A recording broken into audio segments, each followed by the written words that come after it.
Hello दोस्तों, कैसे हैं आप सब? सभी को नमस्कार, प्रणाम करता हूं और आज के सेशन में जो है आप सभी का स्वागत करता हूं। दोस्तों आज के सेशन पे जो हम कवर करने वाले हैं, आज का हमारा टॉपिक है that is sale by non owner of the goods. Right, sales of goods act 1930 का एक टॉपिक है, राइट, जो आज हम डिस्कस करने वाले हैं आपके साथ। नाउ दोस्तों, इस टॉपिक में बेसिकली हम आपको बताने वाले हैं कि कैसे नॉर्मली क्या होता है कि गुड्स को जो सेल करने वाला जो बंदा होता है वो कौन होता है? ओनर होता है, जिसके पास पूरी अथॉरिटी होती है, ओनरशिप होती है, वही जो है गुड्स को सेल कर सकते हैं। राइट, कहने का मतलब ये हो गया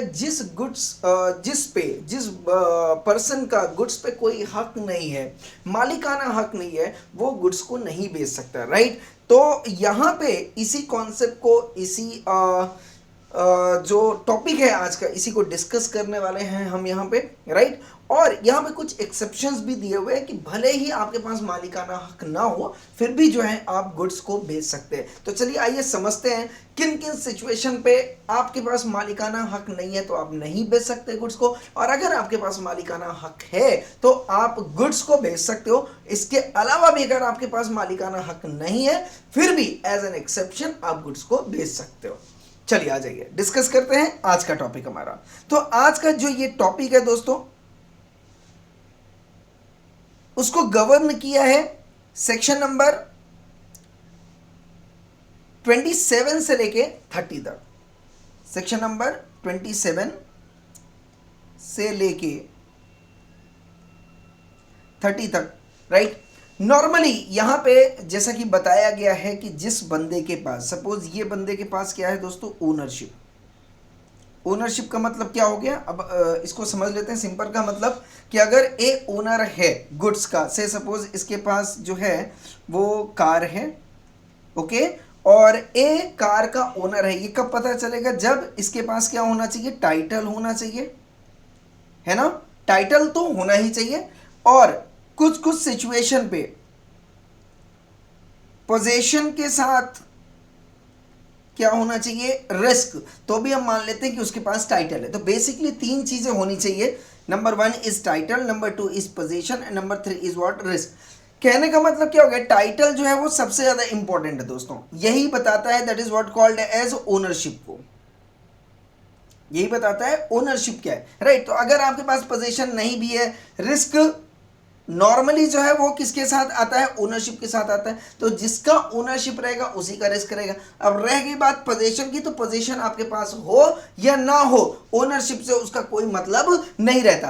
पर कुछ सिचुएशन में ये बोला गया कि आपके पास एज सच टाइटल नहीं है, बट कुछ सिचुएशन में पोजीशन को, जो पोजीशन है उसे डीम टू बी ओनरशिप मान लिया जाएगा अकॉर्डिंग टू द कंडीशंस और terms which is there in the contract. Right, yes. तो अगर पोजीशन डिलीवरी, अगर कॉन्ट्रैक्ट में लिखा है कि भैया डिलीवरी देने से या पोजीशन देने से ओनरशिप मिल जाती है, राइट, और जहां पे एज सच रजिस्ट्रेशन या डॉक्यूमेंट ऑफ टाइटल की बात हम नहीं कर रहे, पर पोजीशन देने से अगर आपको ओनरशिप मिल रहा है, ऐसी कोई कंडीशन जो है यहाँ पे दी गई है, तो उसके फुलफिलमेंट होने पे भी जो है आपको ओनरशिप मिल जाता है। उसको हम बोलते हैं डीम्ड ओनरशिप। तो एक तो हो गया एक्चुअल ओनरशिप,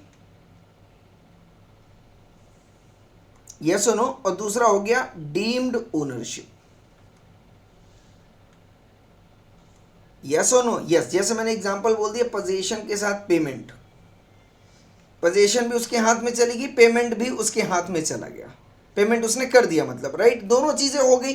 यस और नो? यस। तो इस केस में हम बोलेंगे भैया डीम टू बी ओनर वो हो गया है। ओके, और अगर पोजीशन नहीं है, पेमेंट भी नहीं है, पर आपने टाइटल ट्रांसफर कर दिया, तो फिर मैं मान लूंगा कि ओनरशिप भी है। आ रही है बात समझ में? तो कहने का मतलब ओनरशिप समरी में अगर मैं बात करूं तो इन्हीं तीनों शब्द को मिला के, राइट, क्या बना है? ओनरशिप बना है। क्लियर और नॉट क्लियर? यस। अब ये बोलता है कि ए अगर कार का ओनर है तो ही ये कार को बी को जो है वो बेच सकता है, बीइंग अ बायर। तो बी को अगर कार खरीदना है तो ए कार को तभी बेच सकता है जब ए के पास क्या हो दोस्तों? ओनरशिप हो। यस और नो? यस। अच्छा, अभी तक जो मैंने आपको पढ़ाया था दैट इज 18, 19, 20, 21, 22, 23, 24, 25।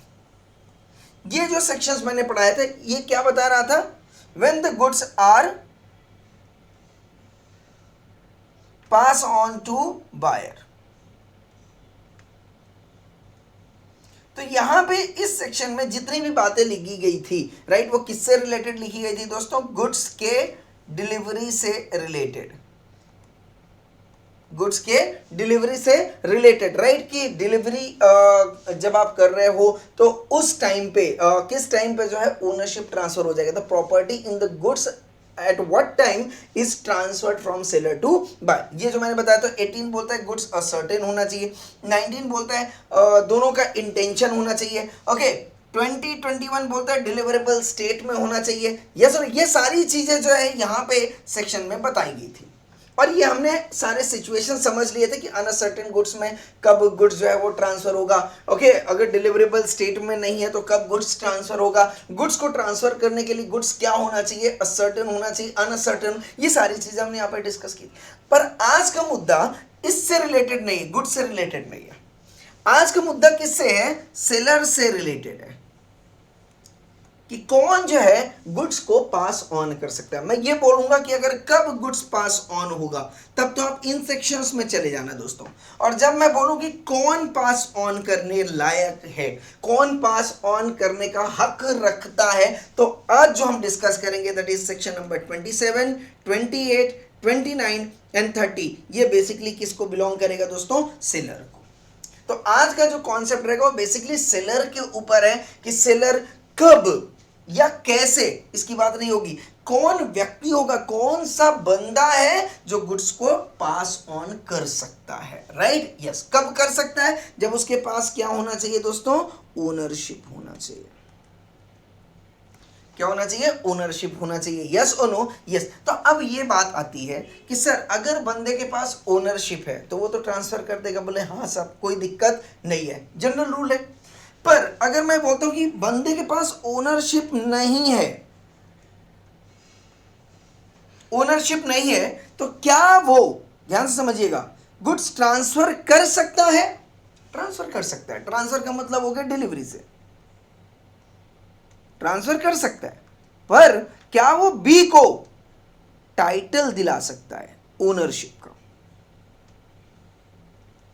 डिलीवरी तो कोई भी कर देगा, पेमेंट कोई भी कर देगा, राइट, पर क्या बी को वो रियल में ओनर बनाने की काबिलियत रखता है? तो कहने का मतलब क्या हो गया कि जिस व्यक्ति के पास खुद का ओनरशिप नहीं है गुड्स के लिए, तो क्या वो बेचने के बाद बायर को रियल ओनरशिप बना सकता है, लीगल ओनरशिप दे सकता है या नहीं दे सकता है? ये हमारा आज मुद्दा है। तो यहां पे एक रूल आता है दोस्तों,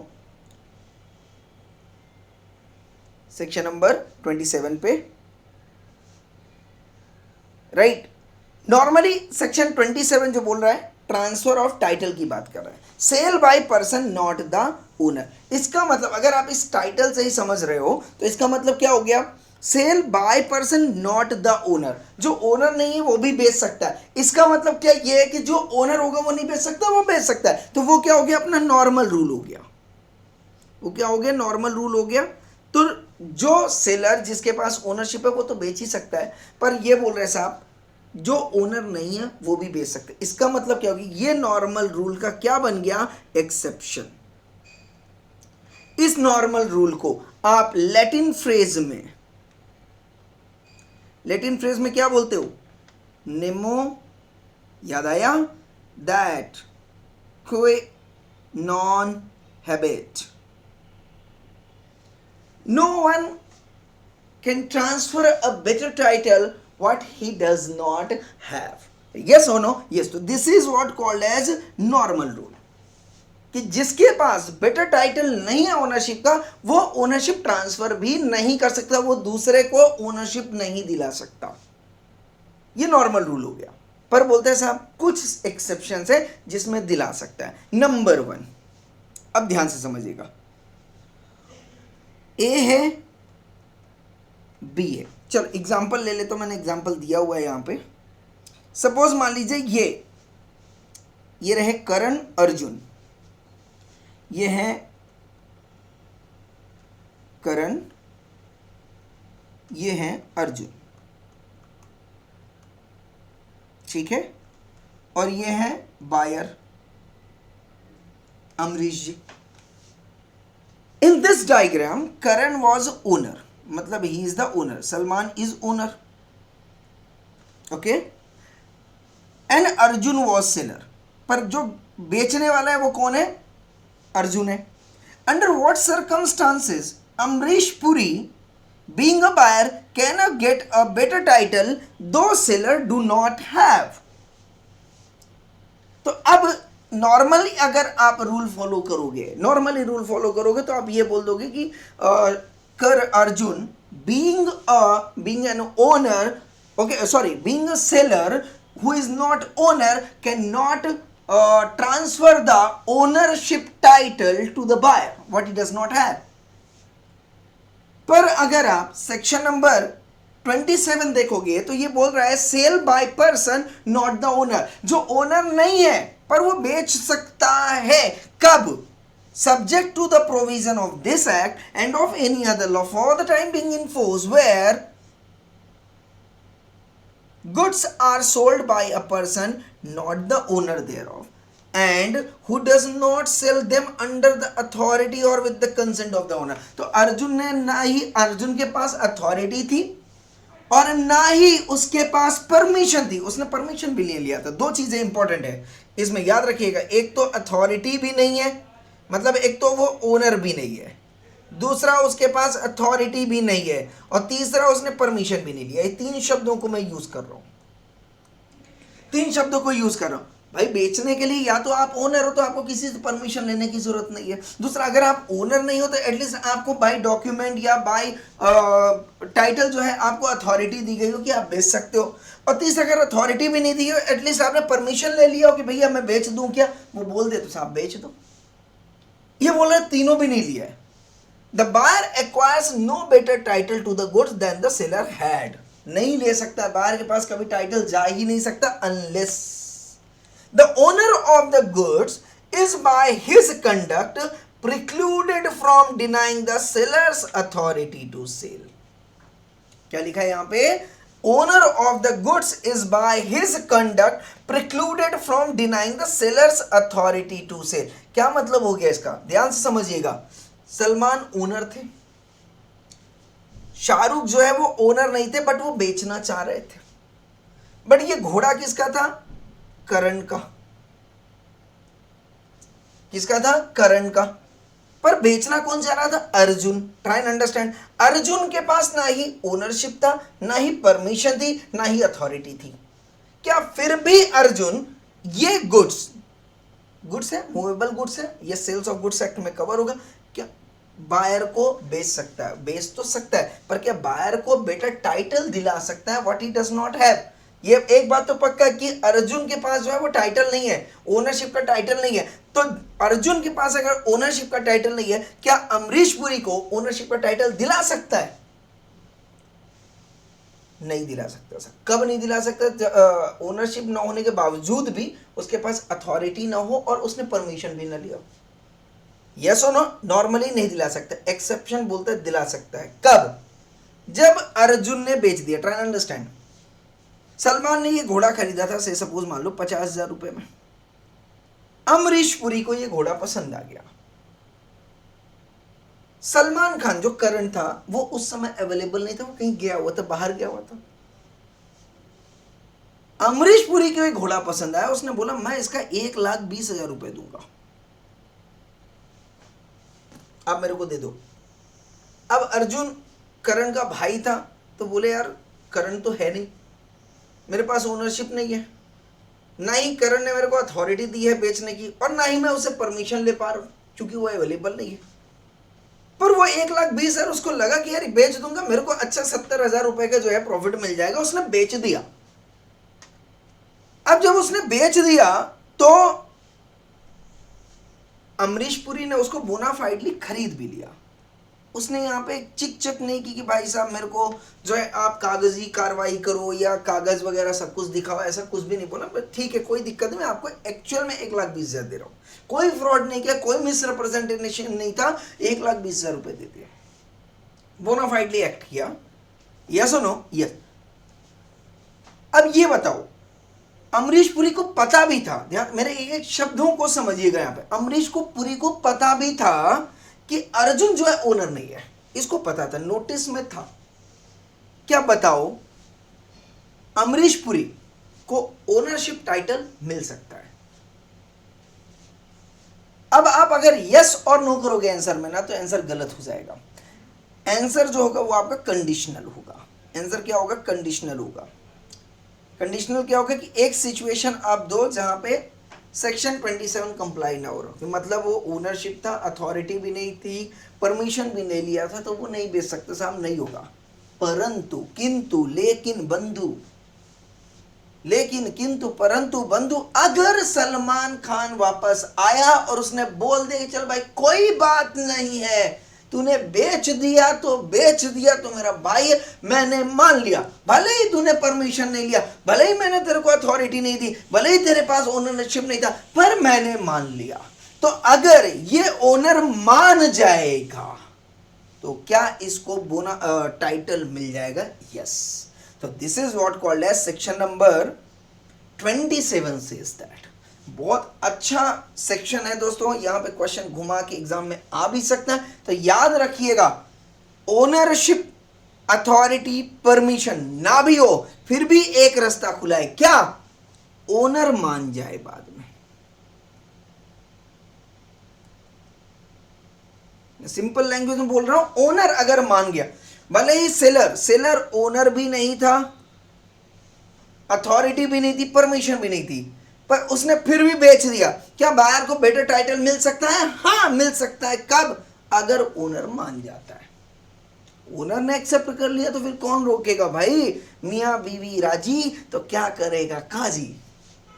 आ गया बात समझ में? यस और नो? यस। तो याद रखिएगा सेक्शन 27, मियां बीवी राजी तो क्या करेगा काजी। तो अगर भाई दोनों भाई ने सहमति ले दी है तो फिर दुनिया की कोई ताकत अमरीश पुरी को बेटर टाइटल देने से रोक नहीं सकती। This is what called as section 27 is. I hope I am clear और नॉट क्लियर? यस, बहुत बढ़िया। अच्छा मान लो अब क्या हो, यही करण अर्जुन,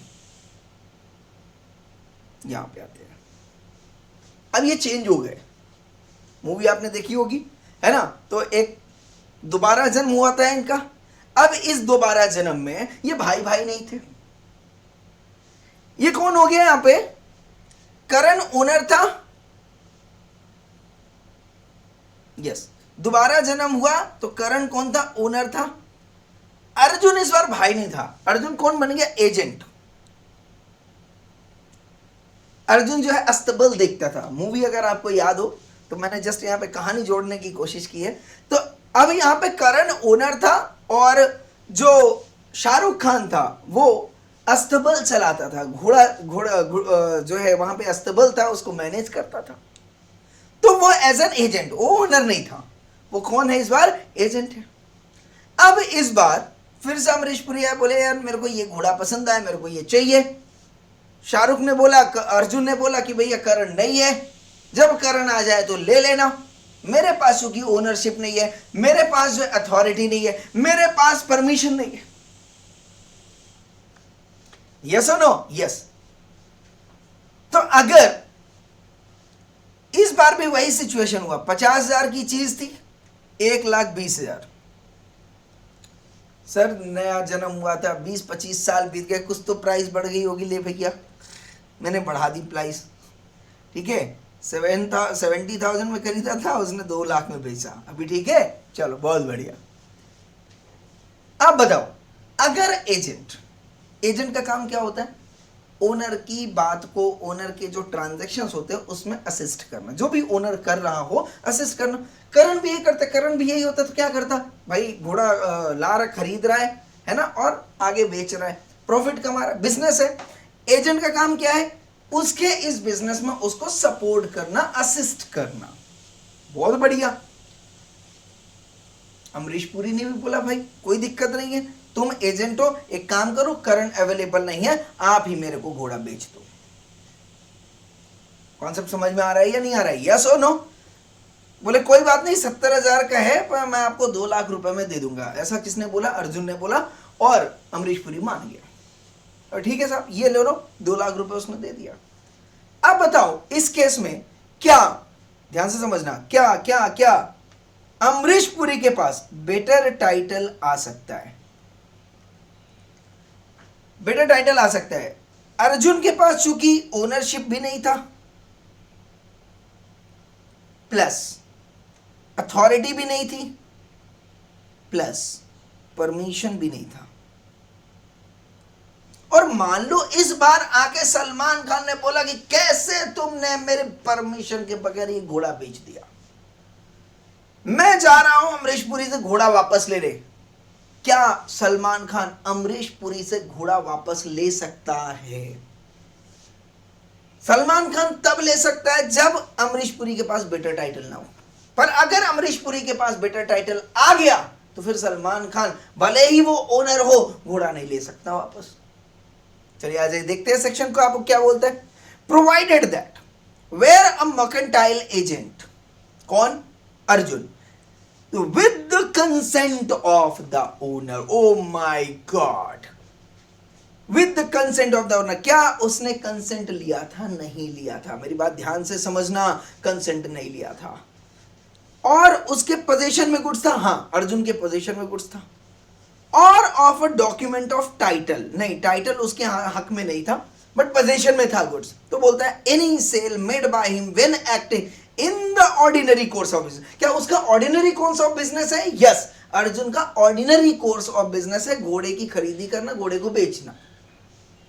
शैल be as valid as if he were expressly authorized by the owner of the goods to make the same. शर्त यह है कि buyer acts in good faith, किया साहब, and has not at the time of the contract of sale noticed that the seller has no authority to sell, और उसको notice भी ना मिली हो। पिछले वाले केस में उसको पता था, नोटिस में था, यस और नो, पर बाद में सलमान खान मान गया था, इसलिए बात खत्म हो गई थी। पर अगर सलमान खान नहीं मानता तो बोलो जरा फटाफट से क्या होता? उसको बेटर टाइटल नहीं मिल सकता था, सलमान जाता अपना घोड़ा वापस ले आता, हाँ या ना? हाँ। अब अमरीश पुरी चाहता तो शाहरुख खान के ऊपर, अर्जुन के ऊपर जो है वो केस कर सकता था। बहुत बढ़िया बात। इस केस में 2 चीजें हैं दोस्तों, मर्केंटाइल एजेंट के केस में 2 चीजें हैं। नंबर 1, अगर ये मर्केंटाइल एजेंट है तो पक्का है इसके पास ओनरशिप तो नहीं होगा, क्योंकि ये साफ साफ बता रहा है कि भैया ये एजेंट है, तो नाम से ही पता चल रहा है कि ओनरशिप नहीं है। नंबर दूसरी बात, अथॉरिटी होनी चाहिए। तो या तो सेलर ने ओनर ने अथॉरिटी दी, तो अथॉरिटी जो है मान लो नहीं दी थी। अगर अथॉरिटी दी होती तो बेच देता, हाँ बेच देता साहब, कोई दिक्कत नहीं है। और अगर अथॉरिटी नहीं भी दी है तो क्या कंसेंट लिया है? बेचने के पहले कंसेंट भी नहीं लिया था। तो अगर कंसेंट ही नहीं लिया तो बात ही खत्म हो जाती साहब। आगे की चीजें पढ़ने की जरूरत नहीं कि बायर ने गुड फेथ में एक्टिंग की है या नहीं किया है, या उसको नोटिस मिला या नहीं मिला, ये मैटर नहीं करता है। यह सुनो, अगर कंसेंट नहीं था वो नहीं बेच सकता। तो इस केस में सलमान खान जाता, घोड़ा वापस ले आता। पर मान लो कंसेंट भी उसने लिया था, कंसेंट भी लिया था उसने बेचने का, ठीक है साहब, बेच दिया घोड़ा। पर ये वाली लाइन, बायर ने 2 लाख रुपए अच्छे से दे भी दिया, पर बायर को ये नहीं पता था कि seller has no authority to sell. अगर ऑथराइज्ड होता, अंडरस्टैंड दैट, ऑथराइज्ड होता तो कंसेंट लेने की जरूरत नहीं पड़ती और वो बेच सकता था, इसकी जरूरत नहीं पड़ती अगर ऑथराइज होता, और यहां पे अथॉरिटी रहती उसके पास। पर चूंकि उसके पास अथॉरिटी नहीं थी बट उसने कंसेंट ले लिया था, यस और नो? यस। और has not notice that the seller has no authority to sell. तो अथॉरिटी कहां से आ सकती है? या तो बाय रिटन डॉक्यूमेंट में हो या परमिशन ले ले, अथॉरिटी आ जाएगी उसके पास, बोलो हाँ या ना? यस। अब इसने कंसेंट नहीं लिया और बेच दिया, और अमरीश पुरी को ये नहीं पता था कि इसके पास अथॉरिटी नहीं है बेचने की। वो जब लेने गया था घोड़ा तो उसको लगा कि इसके पास अथॉरिटी है, चूंकि ये एजेंट है, और शाहरुख खान ने उसको बेच भी दिया। आ रहा है बात समझ में? यस और नो? शाहरुख खान ने उसको बेच दिया। तो अगर इसको ये पता है कि इसके पास अथॉरिटी नहीं है और फिर वो बोनाफाइडली पेमेंट कर रहा है, तो इस केस में दोस्तों क्या होएगा? बोलो जरा फटाफट से। Gate a better title.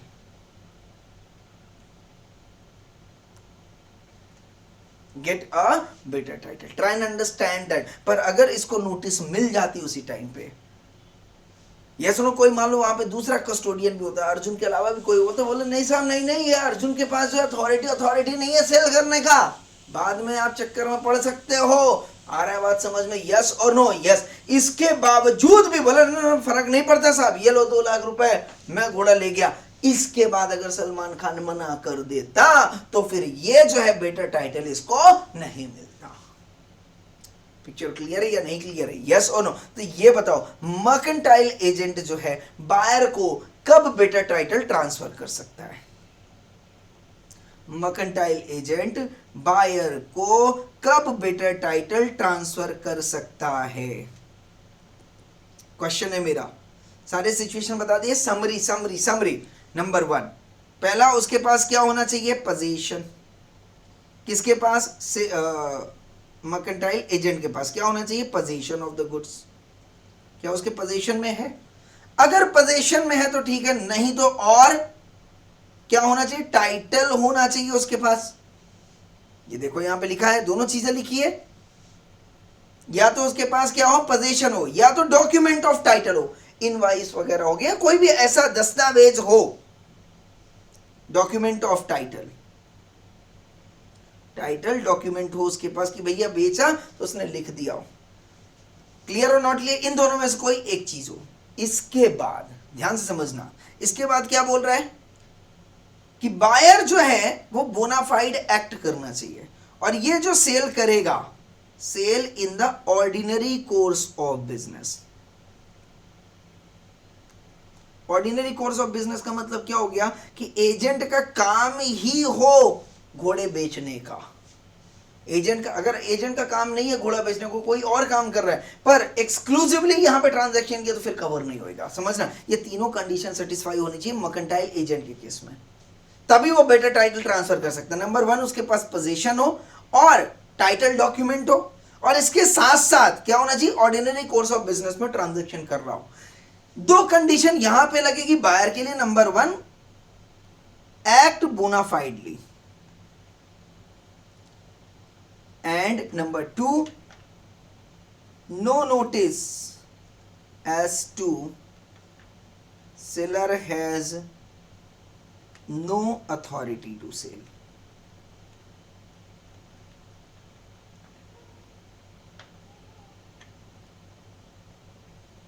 No notice received. किसी भी तरीके से उसको ये नहीं पता चलना चाहिए। अगर उसको पता लग जाता है इसके बाद भी खरीदता तो फिर वो बेटर टाइटल नहीं मिलेगा। मतलब कहने का मतलब क्या हो गया कि उसको नहीं पता था, वो बोल सकते साहब मुझे नहीं पता था, इसके पास अथॉरिटी नहीं है सेल करने की। इसके पास घोड़ा था तो मेरे को लगा पोजीशन में, इसके पास डॉक्यूमेंट था तो मेरे को लगा टाइटल भी इसके पास अवेलेबल है, और चूंकि अस्तबल भी चला रहा है तो मेरे को लगा ऑर्डिनरी कोर्स ऑफ बिजनेस है, तो साहब मैंने उसको बोनाफाइडली जो है वो पेमेंट कर दिया। पर मुझे ये नहीं पता था कि इसके पास बेचने का अधिकार ही नहीं है। और अधिकार कहां से आएगा दोस्तों? कंसेंट से, या तो रिटर्न अथॉरिटी। ओरली दिया तो कंसेंट हो गया, रिटर्न में रिटर्न आ गया। आ रहा है बात समझ में? यस होना अथॉरिटी, और बाय लॉ अथॉरिटी उसके पास हो, लीगल अथॉरिटी है, परमिशन लियो। बोलो हाँ या ना? यस। तो समझ में आया क्या क्या बोल रहा मैं इस केस में? मर्केंटाइल एजेंट के केस में याद रखिएगा, मर्केंटाइल एजेंट के केस में 3 कंडीशन मर्केंटाइल एजेंट ने सेटिस्फाई करनी है कि भैया पोजीशन में होना चाहिए, या तो टाइटल और डॉक्यूमेंट होना चाहिए, और दूसरा ऑर्डिनरी कोर्स ऑफ बिजनेस होना चाहिए। और बायर ने जो है एक्ट बोनाफाइड किया हो और उसके पास उसको ये ना पता हो कि इसके पास अथॉरिटी नहीं थी सेल करने की। तो इस केस में अगर इसके पास अथॉरिटी नहीं भी होगी सेल करने की, और इसके पास अगर ये चीजें हैं, क्या क्या? कंसेंट लिया है उसने, क्या क्या लिया है? कंसेंट लिया हुआ है, परमिशन लिए, भले अथॉरिटी ने कंसेंट लिया हुआ है, और इसके पास पोजीशन भी है और टाइटल डॉक्यूमेंट, इन दोनों में से कोई एक, और ऑर्डिनरी कोर्स में बेच रहा है। आगे बात समझ में? यस और नो? यस, तो ये बेच सकता है। और बायर के पास क्या होना चाहिए? एक्ट बोनाफाइड, और उसको ये नहीं पता होना चाहिए कि इसके पास अथॉरिटी नहीं था। अगर उसको पहले से पता है कि इसके पास अथॉरिटी नहीं है और इसने परचेज कर लिया, तो भले ही फिर उसने कंसेंट लिया हो, अंडरस्टैंड दैट, कंसेंट लिया हो, बेटर टाइटल नहीं मिल सकता है। I hope I am clear, picture clear? Yes और no? Yes. So this is what called as 27 proviso है मर्केंटाइल एजेंट के लिए। क्लियर और नॉट क्लियर? यस। अच्छा, मान लो इस केस में एक पॉइंट और ऐड कर देता हूं। इस केस में अर्जुन ने बेच देता घोड़ा और सलमान पाजी आते और बोलते साहब तूने कैसे बेच दिया मेरे परमिशन के बगैर? तो बताओ जरा फटाफट से, क्या अमरीश पुरी को बेटर टाइटल मिल जाता? यस, मिल जाता। कब मिल जाता? वही दो कंडीशन, नंबर 1 उसने बोनाफाइड एक्ट किया होता, एंड नंबर 2 उसको नहीं पता था साहब कि इसको अथॉरिटी है। तो इस बार अगर सलमान खान भी मना करेगा तो भी जो है इसको बेटर टाइटल मिल जाएगा। सेक्शन 27 का ये प्रोविजो बहुत क्लियरली बोल रहा है कि अगर सेलर के पास कंसेंट है, पोजीशन है या टाइटल डॉक्यूमेंट है और उसका ऑर्डिनरी कोर्स ऑफ बिजनेस है, तो भैया वो बोलेगा भैया तुमने इतना सारा काम इसको क्यों सौंपा था? इसीलिए तो ये प्रोविजो बनाया गया कि अगर वो मर्केंटाइल एजेंट है और उसका यही बिजनेस है और आप अपना गुड्स उसके पोजीशन में दे रहे हो, अपना इनवॉइस भी उसको दे रहे हो, और इसके बाद वो ऑर्डिनरी कोर्स में बिजनेस में जो है आपका गुड्स बेच रहा है, तो बायर को अगर ये नहीं पता है कि भैया उसके पास अथॉरिटी नहीं थी और वो बोनाफाइडली खरीद लेता है, तो 100% उसको जो है बेटर टाइटल मिल जाएगा। यस और नो? अब बाद में बीइंग एन ओनर आप यहां पे कोई भी किसी भी तरीके का अड़ंगा नहीं लगा सकते हो। पिक्चर क्लियर है या नहीं क्लियर है दोस्तों? यस। ना ये क्लियर हो गया? तो ये दूसरा एक्सेप्शन था। पहला क्या बोला था मैंने? मर्केंटाइल एजेंट ना हो, है ना, तो वहां पे आप बेच सकते हो, भले ही आपके पास अथॉरिटी ना हो, परमिशन ना हो, ओनरशिप भी ना हो, पर अगर बाद में जो ओनर है वो कोई भी दिक्कत नहीं पैदा करता है, राइट, तो बायर को बेटर टाइटल मिल जाएगा। पर अगर उसने आगे जाके कोई भी दिक्कत पैदा की तो फिर बायर को टाइटल नहीं मिलेगा। ये 27 का नॉर्मल सेक्शन हो गया। मर्केंटाइल एजेंट के केस में क्या हो गया कि अगर मर्केंटाइल एजेंट के पास सेल करने की अथॉरिटी नहीं है और बायर को भी नहीं पता है, नंबर 2 उसने पर कंसेंट लिया है, पोजीशन में भी है, और पोजीशन में नहीं है तो उसके पास टाइटल है वो चीज का, इनवाइस फाड़ सकता है, दे सकता है, उसके पास टाइटल है, टाइटल डॉक्यूमेंट है, और इसके बाद उसका वो ऑर्डिनरी कोर्स ऑफ बिजनेस है, तो फिर जो है वो ट्रांसफर कर सकता है। भले उसके पास बेटर टाइटल ना हो, फिर भी वो टाइटल जो है बायर को ट्रांसफर कर सकता है। Buyer can get a better title what the seller does not have. Clear और नॉट क्लियर? यस। सिचुएशन क्या हो अगर जोड़े ऐसे हों, उदित नारायण और Aditya Narayan, son and father. गाना किसका चल रहा है? उदित नारायण जी के। ये टॉप 10 सॉन्ग्स की जो है मार्केट में बड़ी डिमांड थी। टी सीरीज ने बोला कि भैया ये जो 10 गाने हैं इसका जो कॉपीराइट है ये मुझे दे दो। अब उदित जी थे नहीं, उदित जी गए हुए थे, एक्सपोर्ट हुए थे, बाहर गए हुए थे, तो आदित्य नारायण बस जी थे और ये दोनों ज्वाइंट ओनर थे। कौन थे? Joint owner. बट गाना किसका था? उदित नारायण जी का। बट टी सीरीज परचेज करना चाहता है कॉपीराइट इस गाने का, किससे? आदित्य नारायण से, who is also an owner, right, joint owner है तो उनमें से एक ही है और दूसरा ही है। पर उदित नारायण जी ने इसकी परमिशन या इसकी अथॉरिटी जो है इनको नहीं दी हुई थी। तो बात यह है, क्या Aditya Narayan without taking permission, though he is a joint owner, can sell the property in the goods, right, belong to another joint owner to some third party being a buyer? And the answer is no, नहीं बेच सकते साहब। देखो यहाँ पे, if one of the several joint owners of the goods has the sole possession है, पूरे गाने का जो जिम्मेदारी है किसको दिया गया? आदित्य नारायण को। तो पूरे जिम्मेदारी जो है, कस्टोडियन जो बनाया गया था, आदित्य नारायण को बनाया गया था। क्या बोल रहा है? By permission of the co-owner, इनकी परमिशन से अगर property in the goods is transfer to any person who buys them in good faith, और उसके पास भी नोटिस नहीं है, पता नहीं है कि भैया इसके पास अथॉरिटी नहीं है, तो टी सीरीज तो यही मान के जा रहा है कि भैया इसके पास अथॉरिटी है, ये सुनो, बट एक्चुअल में अथॉरिटी नहीं थी बेचने की, ये सुनो। तो इस केस में टी सीरीज के पास बेटर टाइटल नहीं आएगा। पर अगर आदित्य नारायण के पास कोई अथॉरिटी नहीं थी, पर उसने अगर क्या लिया हो दोस्तों, परमिशन लिया हो, क्या लिया हो, परमिशन, ये रहा परमिशन ऑफ द को ओनर, और बेचता है किसी भी व्यक्ति को, और उस व्यक्ति को ये नहीं पता है कि इनके पास अथॉरिटी नहीं है, सिर्फ परमिशन लिया हुआ है, try to understand, he can get a better title. शब्दों को पकड़ना दोस्तों, यहां पे बहुत सारे शब्द है, मैंने बार बार बोला, एक तो ओनरशिप, दूसरी अथॉरिटी, और तीसरी जो है परमिशन। अगर आपको कंफ्यूजन हो रहा हो, ट्राई टू अंडरस्टैंड, ये मोबाइल मैंने परचेज किया, मैंने पेमेंट किया, मेरे नाम पे इनवाइस फटा, ये टाइटल मेरा था, ये मैं इसका ओनरशिप हूं, बराबर है, यस और नो, यस। अब मेरा मैनेजर था, तो मैंने मैनेजर को, इसकी कस्टोडियन मैनेजर के हाथ में था, मैंने बोला आपको ये अथॉरिटी है। जब मैं एग्रीमेंट बना रहा था, मैनेजमेंट की एग्रीमेंट बना रहा था उनके साथ, तो मैंने बोला था कि आप मेरे कोई भी गुड्स को बेच सकते हो, मेरे गुड्स को कोई बेच सकते हो, बशर्ते लॉस नहीं होना चाहिए, कि मैंने कंडीशन रख दी थी, लॉस नहीं होना चाहिए, आप गुड्स को बेच सकते हो। तो मैनेजर बेच रहा था, यस और नो, यस।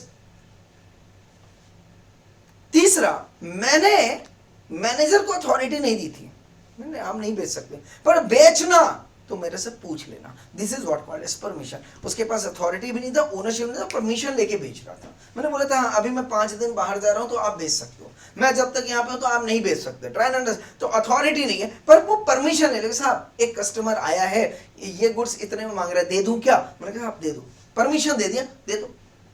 यहाँ पे बोल रहा है 2 ज्वाइंट ओनर थे, एक के गुड्स में एक के कस्टोडियन में उसके गुड्स का पोजीशन था, बट उसके पास क्या नहीं थी, अथॉरिटी नहीं थी, अथॉरिटी नहीं थी, पर उसने मेरे से परमिशन ले लिया। क्या ले लिया उसने? परमिशन। अब बायर जो आया तो उसको ये लग रहा है कि उसके पास अथॉरिटी है, उसको ये नहीं पता कि उसके पास अथॉरिटी नहीं, उसको लग रहा है कि अथॉरिटी है, बट एक्चुअल में अथॉरिटी नहीं है, उसको ये चीज पता नहीं थी बायर को। अब बायर ने बोल दिया, उसने प्रिज्यूम कर लिया कि उसके पास अथॉरिटी होगा, उसने बोला गुड्स दे दो भाई, तो ये मान के चल रहा है कि उसके पास अथॉरिटी है टाइटल को ट्रांसफर करने की। पर अगर उसको पहले से पता होता कि इसके पास टाइटल ट्रांसफर करने की अथॉरिटी नहीं है, फिर भी वो उससे खरीद लेता, तो फिर उसको बेटर टाइटल नहीं मिलता। आ रहा है बात समझ में? यस। पर उसको ये नहीं पता था कि इसके पास अथॉरिटी है, आया, परचेज किया, चला गया, बाद में मैं आया और मैंने बोला नहीं नहीं नहीं नहीं नहीं नहीं, ये गुड्स गलती से गया, इसको वापस करो। बाहर बोलेगा नहीं करना साहब, उसने आपसे परमिशन ली है और मुझे नहीं पता था कि उसके पास अथॉरिटी नहीं है। समझ में आया या नहीं आया? यस और नो? यस। तो टी सीरीज समझ में आ गया? यस। टी सीरीज ने अगर आदित्य नारायण से जो है वो गाने जो है परचेज कर लिए, उसका कॉपीराइट ले लिया है, तो फिर जो उदित नारायण जी हैं वो अपने गाने की कॉपीराइट वापस नहीं ले सकते। कब? अगर टी सीरीज को ये पता नहीं था कि आदित्य नारायण के पास अथॉरिटी टू सेल नहीं है। यस और नो? यस, बिल्कुल। अच्छा, मान लो क्या होता अगर आदित्य नारायण ने परमिशन नहीं लिया होता, परमिशन नहीं लिया होता और बेच दिया होता, और इस केस में टी सीरीज को नहीं पता था अभी कि उसके पास अथॉरिटी नहीं है, ठीक है, उसको नहीं पता था कि उसके पास अथॉरिटी है या नहीं, नहीं पता था उसको। पर इस केस में क्या हुआ? परमिशन नहीं लिया था, आदित्य नारायण ने परमिशन नहीं लिया था, तो परमिशन भी नहीं ली इस बार, तो मुझे फर्क नहीं पड़ता कि बायर को इस चीज का मालूमात हो कि उसके पास अथॉरिटी है या नहीं है, कोई फर्क नहीं पड़ता। उदित नारायण जाएंगे, अपने गाने का कॉपीराइट वापस ले सकते हैं। As simple as that. Picture clear है दोस्तों? यस। किधर गया भाई? हाँ, समझ में आ गया? तो ये याद रखिएगा, अथॉरिटी एंड परमिशन, डाउट नहीं आना चाहिए। क्लियर है या नहीं क्लियर है? Very good. Now next question पे आते हैं दोस्तों। आपको याद होगा, भूले बिसरे सिचुएशन है, से सपोज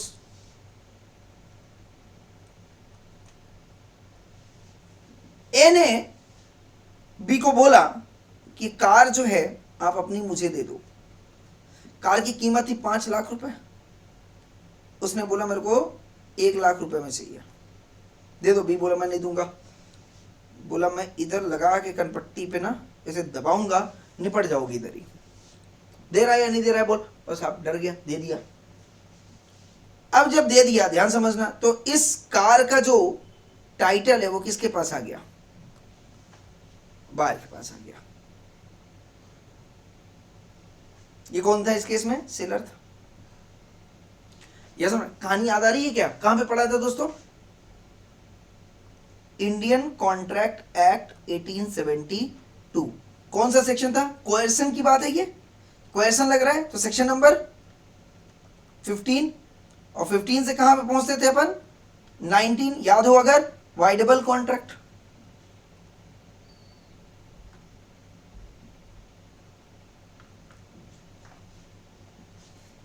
यस हो नो, यस। अब चूंकि वाइडेबल कॉन्ट्रैक्ट है भाई, ठीक है, आज कल को ये जाके अगर चैलेंज कर देता है कोर्ट में,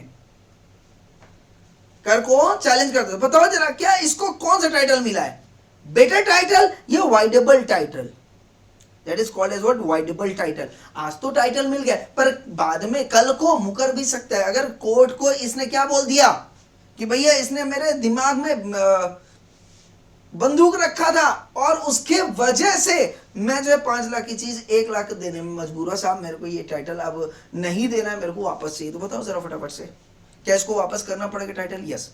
पर सिचुएशन क्या हुआ, इसने ले लिया, वाइडेबल टाइटल आ गया, और बिफोर कि बी जो है कोर्ट के पास जाता, ए ने जो है जेड को ये कार जो है 3 लाख रुपए में चिपका दिया। क्या किया इसने, कार को 3 लाख रुपए में जेड को चिपका दिया। क्वेश्चन है मेरा कि क्या जेड को बेटर टाइटल मिल सकता है, अच्छा क्वेश्चन है, क्या जेड को बेटर टाइटल मिल सकता है। सेक्शन नंबर 29 बोलता है, ध्यान से, when the seller of the goods has obtained possession, when the seller of the goods has obtained possession thereof under a contract voidable under section 19 और 19A। 19A मतलब क्या हो गया, undue influence, 19 मतलब coercion, फ्रॉड, मिसरिप्रेजेंटेशन। मिस्टेक की बात नहीं कर रहा, क्योंकि मिस्टेक क्या है, वाइड कॉन्ट्रैक्ट होता है अगर दोनों को बायलैटरल मिस्टेक है तो। Void contract, void agreement, void agreement, right, yes, void contract नहीं, void agreement. But the contract has not been rescinded, cancel नहीं हुआ। कॉन्ट्रैक्ट क्या था, वाइडेबल था, बट कैंसिल नहीं हुआ at the time of sale, okay, resign नहीं किया, दे दिया गया। The buyer acquires a good title to the goods provided he buys them in good faith and without notice of the seller's defect of the title। क्या मतलब बोल रहा है कि अगर, ध्यान से समझिएगा,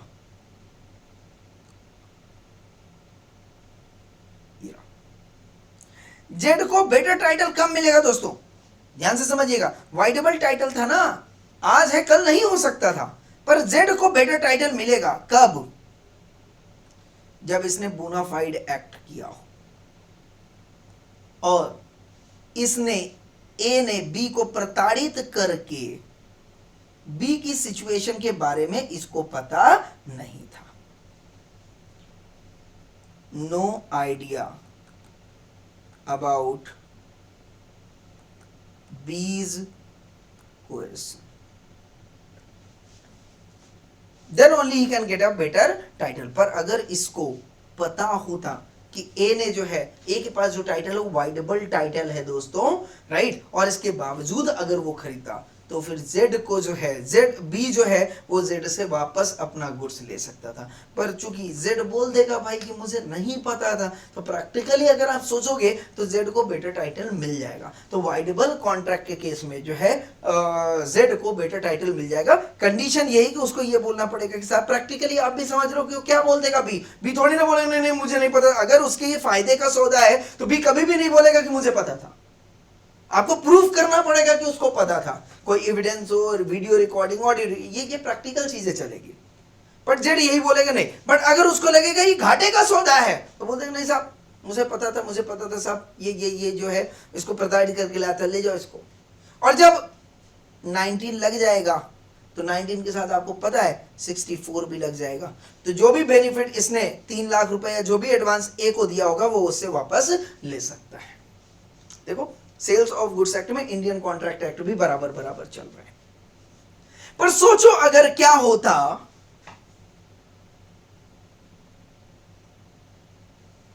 सोचो अगर क्या होता कि ये जो कॉन्ट्रैक्ट ए और बी के बीच में जो कॉन्ट्रैक्ट होता वो कंटिंजेंट कॉन्ट्रैक्ट होता। याद आ रहा हो अगर 31, 32, 33, 34, 35, और याद है आपको अगर इम्पॉसिबल इवेंट ना हो तो बाकी के केस में सारे के सारे कॉन्ट्रैक्ट क्या थे, वाइड कॉन्ट्रैक्ट। वाइड कॉन्ट्रैक्ट कब, जब वो सिचुएशन जिस सिचुएशन हैपनिंग वाला है हैपनिंग नहीं हुआ। हैपनिंग के केस में नॉन हैपनिंग हो जाए तो वाइड कॉन्ट्रैक्ट था, नॉन हैपनिंग के केस में हैपनिंग हो जाए तो वाइड कॉन्ट्रैक्ट था।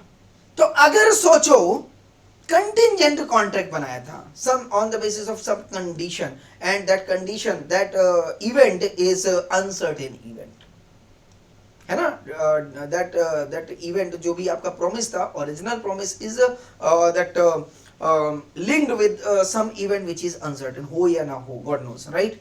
तो उस केस में अगर मैंने बोला था कि वो इवेंट हुआ तो ही मैं आपको पेमेंट करूंगा और एक्चुअल में वो इवेंट नहीं हुआ तो कॉन्ट्रैक्ट क्या हो जाएगा, वाइड। तो इसने बोला था कि इवेंट होगा तो ही मैं पे करूंगा, कॉन्सेप्ट ऐसी था ना, यस और नो, यस। तो इसने बोला कार है,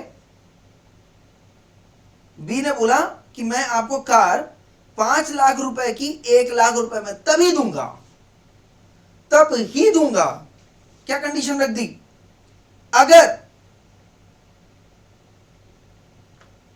ए का बच्चा, B as son married with B's daughter.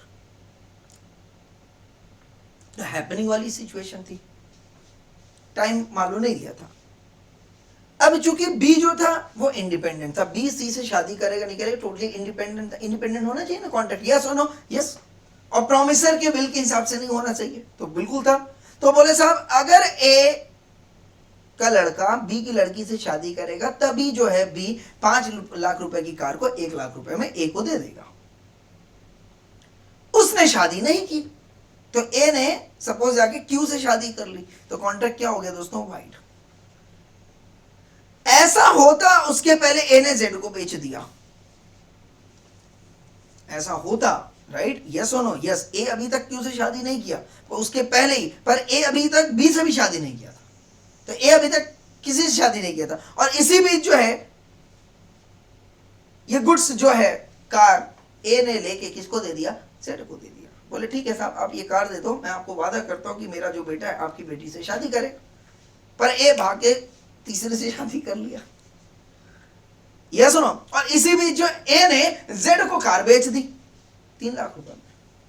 अब बताओ क्या बी जेड से अपनी कार वापस ले सकता है on the basis of the rule that buyer can not get a better title what seller does not have. बोलो जरा फटाफट से, ले सकता है या नहीं ले सकता है? एंड द आंसर इज दोस्तों नहीं ले सकता है, because section 29 covers only voidable contract and not void contract. तो वाइड कॉन्ट्रैक्ट के केस में याद रख लीजिएगा, अगर गुड्स सेल हो गया तो फिर ओनर जो है उस गुड्स को वापस नहीं ले सकता है। तो ये section 29 applies only in case of voidable contract and not void contract. Picture clear है या नहीं क्लियर? मैंने लिखा है यहाँ पे, if a contract under which the seller obtains goods is void, contract is void, even an innocent buyer of the goods from such a seller does not acquire a title to the goods. Yes और no? Yes. Even an innocent, sorry मैंने क्या बोला, even an innocent buyer of the goods from such a seller does not acquire title to the goods। नहीं ले सकता है ना? इसका मतलब क्या हो गया? माय मिस्टेक यहां पे। ओके, तो यहां पे क्या हो जाएगा कि अगर वाइड कॉन्ट्रैक्ट के केस में, वाइड कॉन्ट्रैक्ट के केस में जो है सेलर आके अपना गुड्स जो है वो बायर से ले सकता है। तो बायर को अपना गुड्स जो है वो वापस करना पड़ेगा, because buyer can not get a better title in the concept of what, void contract, in the case of what, void contract. आगे बात समझ में? यस, इंटरप्रिटेशन मिस्टेक कोई बात नहीं है। क्लियर या नहीं क्लियर? यस। तो section 29, if a contract under which the seller obtains goods is void, even an innocent buyer, innocent bonafidely act किया, उसको नहीं पता था कि ऐसा कुछ हुआ है, right? Innocent buyer goods from such seller does not acquire title to the goods. I hope I am clear? Yes. तो नहीं मिलेगा उसको। पिक्चर क्लियर है दोस्तों? Yes. Last situation, last but not the least,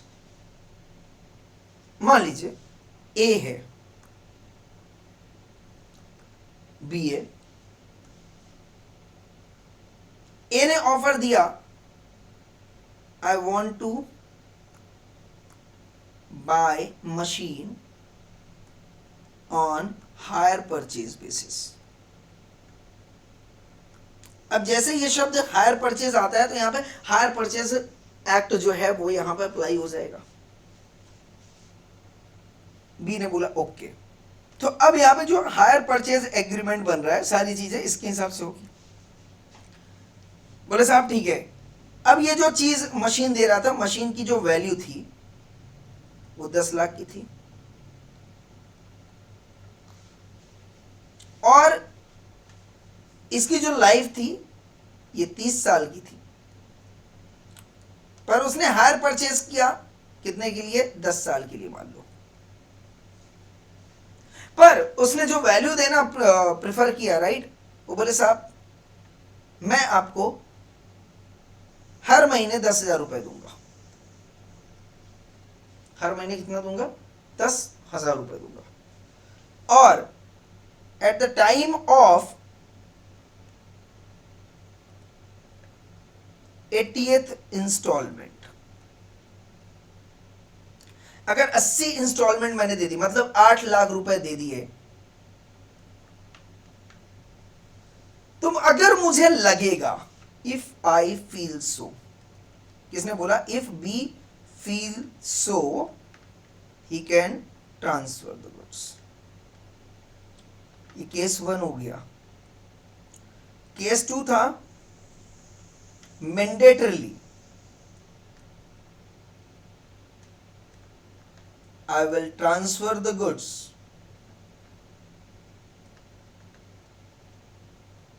and remaining payment जो है वो cash down हो जाएगा। रिमेनिंग जो भी पेमेंट होगा कैश में हो जाएगा। चल समझते हैं सिचुएशन को। इस केस में क्या होगा? जब हायर परचेज वाली बात आएगी तो ओनर कौन है दोस्तों? ये। सेलर भी कौन है? ये। बायर कौन है? ये। पर पोजीशन किसके पास रहेगा? ए के पास। ओनरशिप किसके पास रहेगी? बी के पास। अब ये यूज कर रहा है, गुड्स यूज कर रहा है, पेमेंट कर रहा है हर महीने, पर मंथ जो है 10,000 रुपए, 10,000 रुपए, 10,000 रुपए, 10,000 रुपए पेमेंट कर रहा है। यस और नो? यस। यूज किया, यूज किया, यूज किया, यूज किया, एट 75 इंस्टॉलमेंट इसने अगर इस गुड्स को सी को बेच दिया, can C get a better title of the goods? बोली जरा फटाफट से, can C sell a better title of the goods? क्या बोला था इसने? अब मेरी बात ध्यान से, यहां पे एचपी एग्रीमेंट ओवरराइट होगा, मतलब यूज में आएगा, सेल्स ऑफ गुड्स एक्ट नहीं आएगा। और एचपी एग्रीमेंट बोलता है अगर केस 1 ये वाला होता, इस सिचुएशन में, if B feel so he can transfer the goods, but कब? At the time of 80th instalment. अभी आपने कितना इंस्टॉलमेंट पे किया दोस्तों? 75। क्या ये कंडीशन सेटिस्फाई हुई? नहीं हुई। नहीं हुई। बोलो हाँ या ना, हुई या नहीं हुई? नहीं हुई। क्या सी के पास बेटर टाइटल आ सकता है? नहीं, नहीं, नहीं, नहीं आएगा। क्योंकि एचपी एग्रीमेंट इसकी इजाजत नहीं देता। पर क्या सेल्स ऑफ गुड्स एक्ट इजाजत दे देगा? हाँ, सेल्स ऑफ गुड्स एक्ट इजाजत देगा अंडर सेक्शन 27। वो क्या बोल देगा कि साहब sale by a person not an owner, पर उसके लिए क्या होना चाहिए? बी का मानना चाहिए। अगर बी मान जाता है तो मुझे कोई दिक्कत नहीं है साहब, बी अगर मान जाता है तो मुझे कोई दिक्कत, पर बी बोला मैं नहीं मानूंगा, तो सेक्शन 27 हट गया। सी देखो, सी को बेटर टाइटल मिल सकता है 27 अगर बी मान जाता है, बट अगर आपके केस स्टडी में बोला कि बी नहीं मान रहा है तो 27 नहीं लगेगा, 28 लगाओगे। अब लगाते जाओ फटाफट से, 28 लगाओगे तो क्या आ जाएगा? Joint owner. अच्छा, ये मर्केंटाइल एजेंट भी नहीं था तो प्रोविजो भी नहीं लगेगा। 28 में ज्वाइंट ओनर नहीं लगेगा। 29 वाइडेबल कॉन्ट्रैक्ट वाला कॉन्सेप्ट नहीं लगेगा, तो ना ही 27 लग रहा है, ना ही 28 लग रहा है, ना ही 29 लग रहा है, तो क्या लग रहा है दोस्तों? 30। और सेक्शन 30 क्या बोल रहा है? सेलर और buyer in possession after sale. Possession के बेसिस पे अब यहां पे सेल हो रहा है, तो मैंने बोला था ना आपको, पोजेशन के बेसिस पे भी ओनरशिप ट्रांसफर हो सकता है। तो this is the case, this is the section where a person having sold goods continues और is in position of the goods और the document of title to the goods. या तो उसके पास इनवाइस हो या तो गुड्स उसके पास हो। इस केस में हायर परचेज एग्रीमेंट के केस में किसके पास गुड्स था दोस्तों? ए के पास। ए के पास गुड्स था, ये देखिए, भले ही वो ओनर नहीं था बट गुड्स किसके पास था? ए के पास था। और दैट पर्सन मतलब ए डिलीवर और ट्रांसफर क्या कर रहा है? या तो सेल कर रहा है या तो पोजीशन ट्रांसफर कर रहा है, या तो ओनरशिप ट्रांसफर कर रहा है या तो पोजीशन दे रहा है, डिलीवरी बाय दैट पर्सन मतलब ए और उसका एजेंट।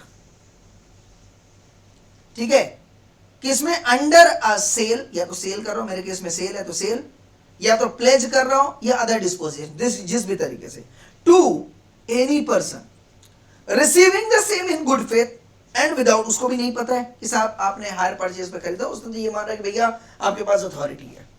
क्या बोल रहा है? Have the same effect.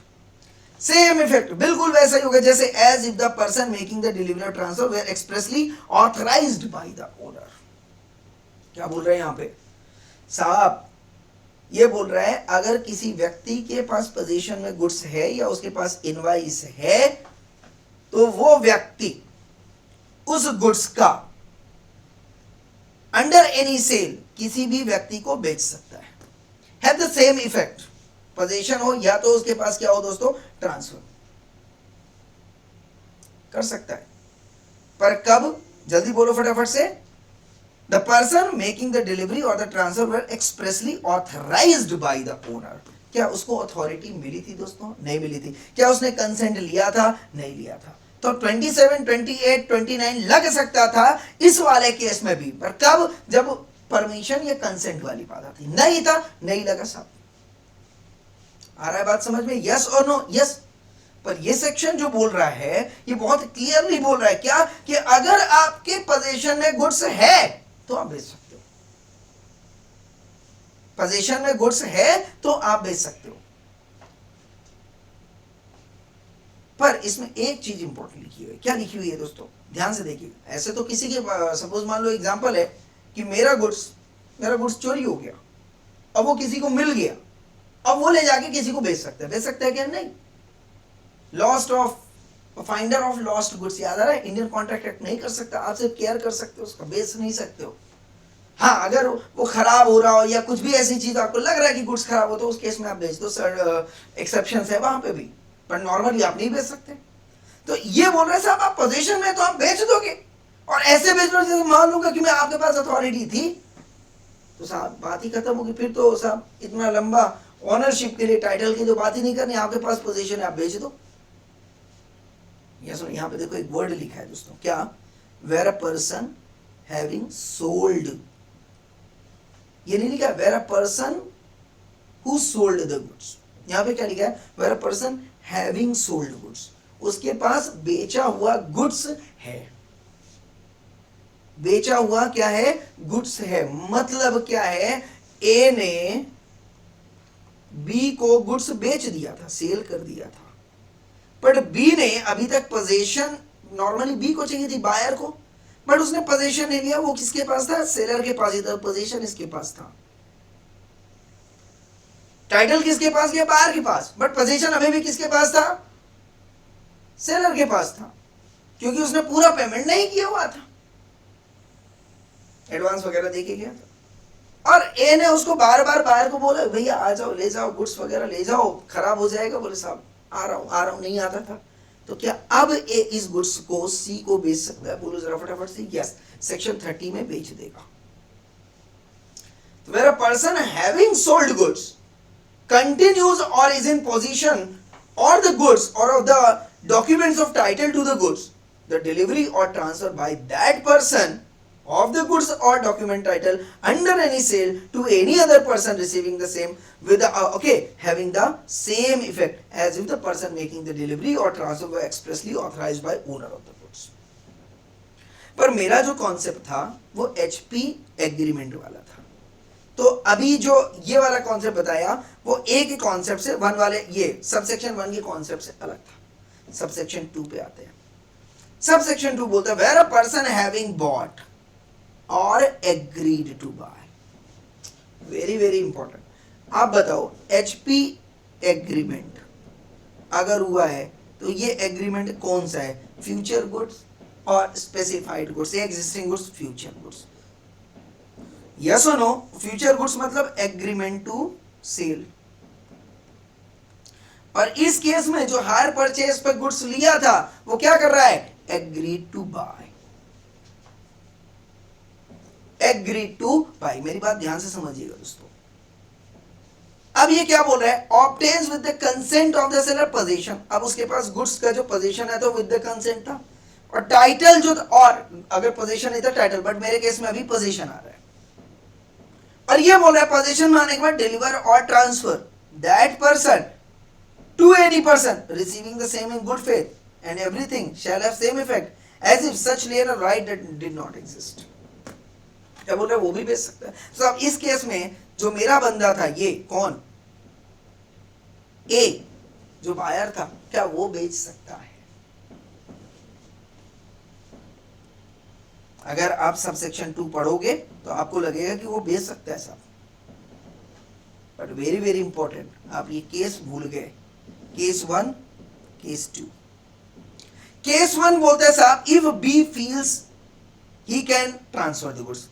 B के फीलिंग्स के ऊपर है, बी के एहसासों के ऊपर है कि उसको देना चाहिए नहीं देना चाहिए eight the time of making और 75th इंस्टॉलमेंट। तो यहां पे एग्रीड टू बाय वर्ड वहां पे दिया हुआ था, agreed to bye.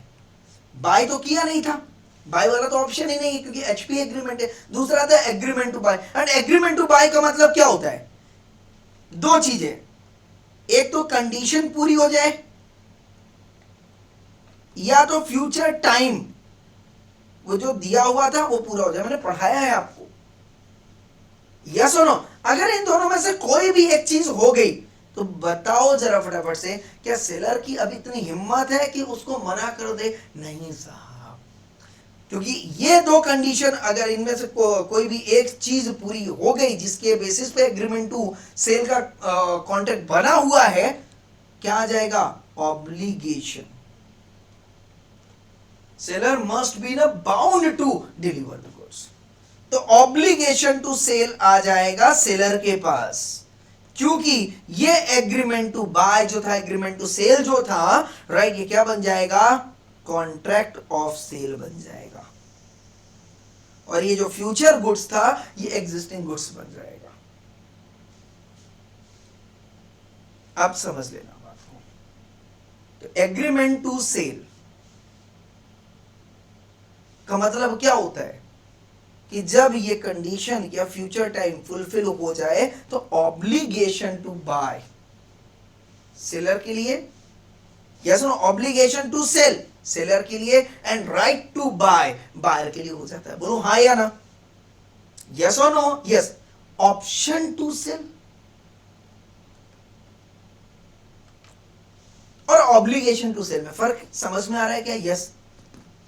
Option to sell का मतलब है सेलर सोचेगा, अगर इफ ही फील सो तो वो बेच देगा, अदरवाइज नहीं बेचेगा।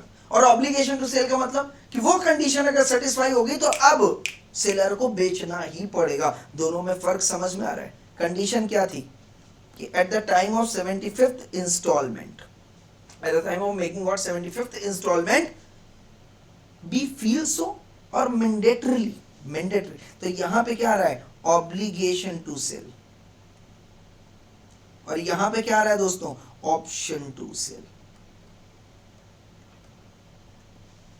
कॉन्सेप्ट अगर समझ में आ जाए तो पहले वाले केस में, केस 1 में क्योंकि ऑप्शन टू सेल था, क्या था ऑप्शन टू सेल था, तो ए जो है सी को बेच सकता था क्या ना, she can not get a better title. तो केस फर्स्ट में क्या हो जाएगा she can not get a good title over goods, क्योंकि इस केस में ए बोल रहा है कि मुझे अगर लगा तो बेचूंगा साहब, कोई जरूरी नहीं है मैं बेचूं, और अगर ए ने बेच दिया सी को तो सी से जो है बी अपना गुड्स वापस ले सकता है।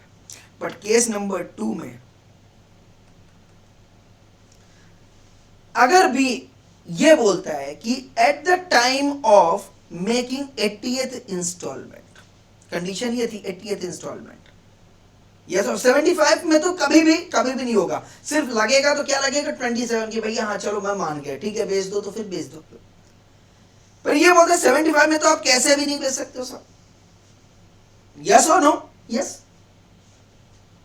अब बात आती 80 की, उसने बोला साहब 80th इंस्टॉलमेंट, 80th इंस्टॉलमेंट में अगर वो ये बोलते कि if I feel so I will permit, तो इस केस में आप नहीं बेच सकते, भले 80th वाली इंस्टॉलमेंट की हो। 75 में तो नहीं बेच पाओगे, कोई दिक्कत नहीं, 80th वाले इंस्टॉलमेंट में आप बेच सकते हैं, नहीं बेच सकते हो, नहीं बेच सकते हो, क्योंकि वहां पे बोल रहा है if B feel so, option to sell है। बट अगर बोल देता है कि अगर कम से कम आपने 80th इंस्टॉलमेंट में 8 लाख रुपए तक पे कर दिया तो फिर आप 100% जो है ये प्रॉपर्टी आगे किसी को बेच सकते हो।